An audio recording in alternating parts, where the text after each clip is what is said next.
Today, welcome all again. It's very nice to see you again. So this week it's very special for me because she's an amazing consultant. She's a friend of mine, but also, first of all, she's a consultant for many special projects. She has a master degree in science journalism and sees herself as a bridge between health and the public. After 10 years living in multiple European countries, she became a Lisbon-based health communications consultant working for the European Public Health Association and the University of New South Wales, among others. She is now also a EU certified, WHO certified infodemic manager, and also a deputy for the Health Parliament Portugal. So it is an honor to present you Débora Miranda. Clap for Débora Miranda. Débora, the stage is yours. It's really nice to have you here. Please prepare some questions because she's going to present something very macro in terms of health communication. For those of you who are not familiar with health communication as a area of studies, please ask some questions. She's very nice. She's a very nice person and a very nice professional. So, Débora. Well, hello everyone. That was a very positive introduction, so thank you. I hope to meet those standards, and thank you for inviting me to be here with you today. Just checking if you can see the screen. Yes? Yes, thank you. Okay, so well, Hernani already introduced me. I was going to spend a few seconds introducing myself, but it's great to be with you here. My name is Débora. I am a health communications consultant, so working for various institutions, health institutions and projects. One of them, or the main one at the moment, being the European Public Health Association. And I do see myself very often as someone who is a bridge or works to build bridges. And that's why I thought of bringing you some bridge stories from my journey and from the things that I've been working on over the past 10, 15 years. I was given this task to sort of inspire you. As I understand, this is your stage in the project, in your journey at the moment. And it was really interesting to follow the lecture before, because I spotted a lot of keywords that I'm going to touch on, or that are implied in a lot of the examples that I'm giving you. So if we think about users, problem, behavior, empathy, human-centered design, listening, preconception, engagement, evidence, collaboration, emotion, all of this is implied in the projects and the stories that I will tell you. So I hope that you do find the synergies between this theory, or how to build your own projects, and things that are very concrete to health. So if I'm meant to inspire you, I thought about telling you the stories that have inspired me, or the things that have inspired me. And it did start with me as a small child, or in this case here, really a baby, next to my mom, who is actually a doctor, a general practitioner. And I've always been fascinated by the work of doctors and how they help people. And I bombard my mom all the time with questions. But I also really liked journalism, and I felt that I had to pick between one of these areas. So I went for journalism. I studied here in Lisbon, and then I did an exchange program in Germany on media sciences. And then I did work for a few years as a journalist, a radio journalist in Germany. And at this point, I was fine working as a journalist, but I always wanted to cover the health stories. I didn't want to cover the other type of stories that we all, as journalists or general journalists, have to report on. And so I started looking into options to specialize, but I very often felt that I was not able to specialize in health without having a science background. And so I knocked on various doors in universities, and they said no, because I didn't have this science background. and that frustrated me, but I kept looking. And eventually I found a recent, at the time quite recent, course on science journalism, a master's in London. And I think this was the turning point for me, because as you can see in this picture, I have, well, I had quite a few colleagues in this course, and they so the course organizers really made an effort to make sure that we had a variety of disciplines. And so in this picture, you see environment, genetics, astronomy, medicine, pharmacy, journalism. And really, what I learned from this is that, as cliche as it may sound, we always have something to teach and to learn from each other. And this multidisciplinarity is crucial, in my view, to address the health problems that we have these days. Well, a lot of problems in other sectors, but for health, this has become really, really crucial. So after the master's, I kept working as a journalist, or just doing some projects. In this case, I had two really eye-opening and inspiring internships with the Guardian and the WHO. But I started to feel that there was this gap between even journalists um, and the science world. There was something there that needed to make these two worlds connect and communicate better with each other. And so I started applying for jobs in organizations or in universities where I could help to again bridge those two worlds. And um, so, having worked with that kind of institution, I became aware that the concept of health communication I see as an umbrella term for a lot of other things. And health literacy, which I understand is something you're working on, is just one part of it. So I wanted to give you this context that I see, at least in my view, health communication is much broader than that, but there are many elements relating to it that are useful when addressing any sort of health problem, if that makes sense. And health literacy here, we know that is a part of it, because if ultimately what we want is to change people's behavior, or to make sure that they adopt healthy behaviors in their lives. And so what I thought about bringing here is to give you examples of those bridges. The first one would be a bridge between science and the population, as vague as it may sound. And I think here the first thing to keep in mind is what Tiago already mentioned a lot, which is to think about your user, and to listen to your user, and not just assume that you're talking to the general population, the so-called general population. There is no such thing as general population when you're talking about communication. And so listening, involving, engaging your user is crucial. And scientists are now more than ever learning how to do that. Um, when you do that, of course, you have to adopt plain language. You have to drop your jargon. It is very difficult, but it could have a complete opposite effect of what you want if you stick to your usual means of communicating. So you have to tailor to your audience, engage with it, understand what kind of language they speak, and simplify your message. Another bridge is between science and policy, which again has been quite common this year.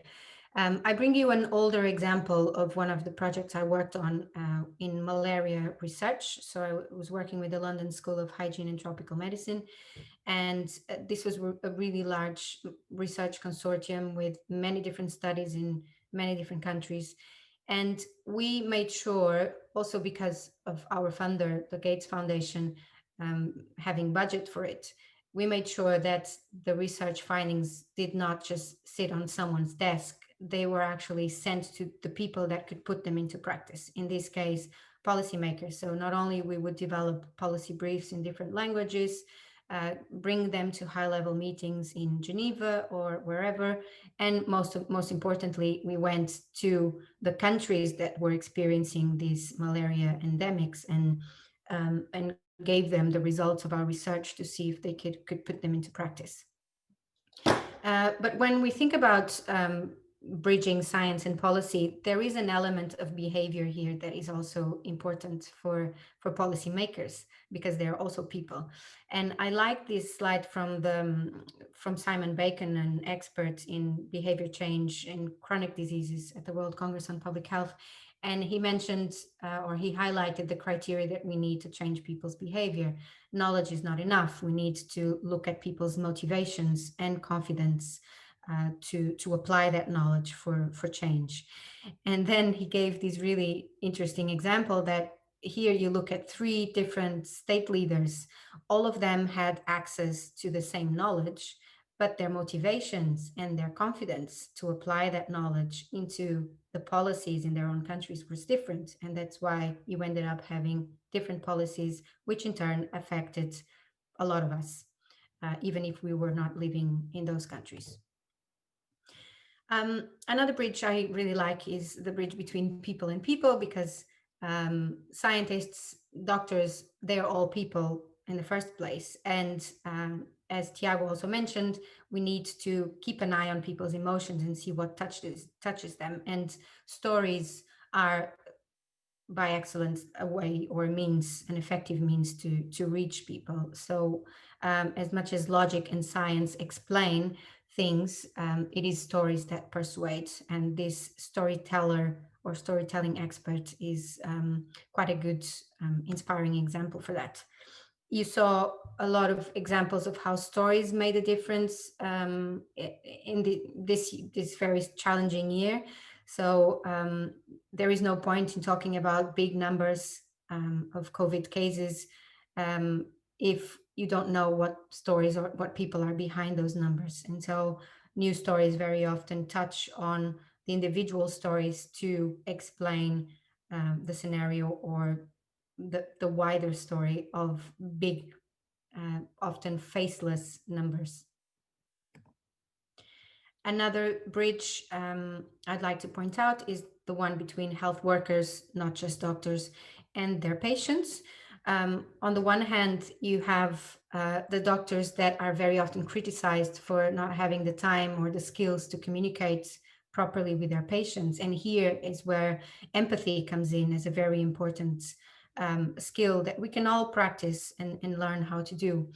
On the other hand, we also have patients that feel more and more empowered, and often empowered with the wrong information or misinformation that they have access to. And this tends to threaten all the effort that doctors have put in studying many, many years and then being challenged by the patients who think they can diagnose themselves, for example. So it's important to invest in clinical communication skills to ensure that the gap between health workers and their patients is narrowed. Then we have a bridge that is very close to my heart, the bridge between scientists and journalists. This year has been a great example of how this can change if people put an effort and there is a need for it. For those of you who are in Portugal, you're probably now familiar with Pedro Simas, a virologist who no one ever heard of before the pandemic, and now he's on TV constantly talking about the virus. So a lot of scientists and health professionals have used this opportunity to enhance their communication skills, to adopt media training practices, to speak to their audiences in a more effective way, and to face journalists who they often feel are enemies or these scary people that they're talking to. And as a former journalist, I can say that we don't bite. We just try to get the answers from you in an accessible and easy to understand way. And an important thing also to keep in mind is this year, a lot of resources have been made available for journalists in many different languages to help them report on this topic, because journalists simply don't have the time to dive deep into the topics. And there are a lot of resources now that help to make their jobs easier.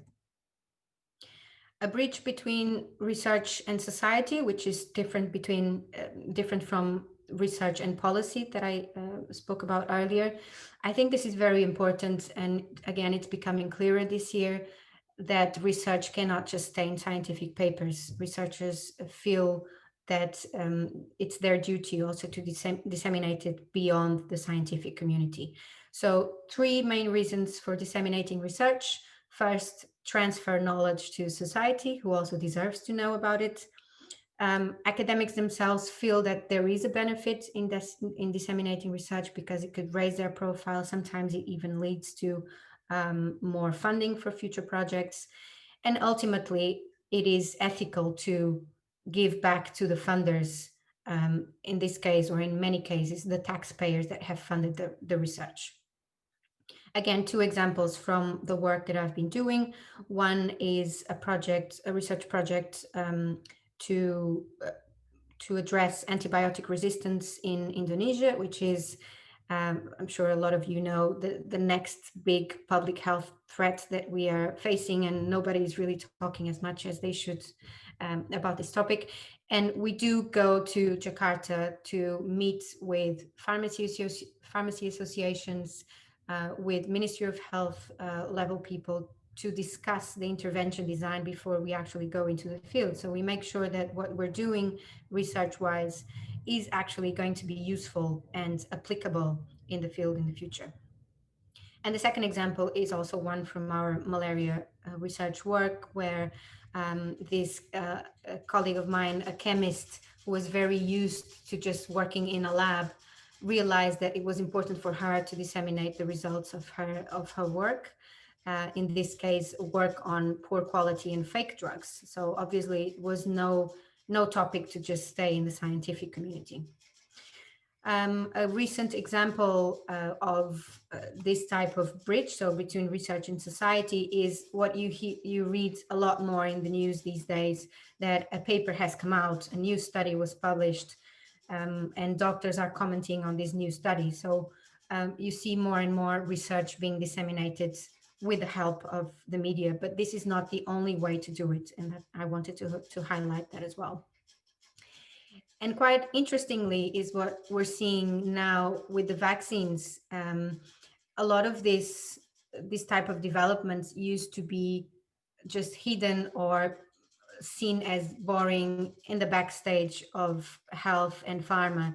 And now it almost feels like most citizens just want to jump into the Pfizer and Moderna offices and just ask what's going on, tell me what you're doing, help me to understand what's going on in the world and how we're going to cope with this in the future. So definitely research is reaching more people because of the pandemic, and there are many new ways emerging of doing that. Also interesting is the bridge between researchers and themselves. And so they turn to social media channels to discuss with each other. And it's funny to see that a lot of them have their usual research focused discussions, but they don't realize or they don't remember that normal or lay people are also watching those discussions. And what this leads to actually a quite a big benefit of standard people, so to say, to understand how scientists work. And it also helps researchers to practice their communication skills, because it's not easy to summarize a paper into a tweet size message. So I think this is a really good way of practicing that. And also scientific congresses have posed or are becoming a good way for researchers to communicate with different and wider audiences when they engage on social media. And now, touching on what I believe you all want to achieve is to develop tools and solutions that make people adopt healthy behaviors, or that help people achieve better health. Health literacy is definitely where I see it as a bridge to achieve those behaviors.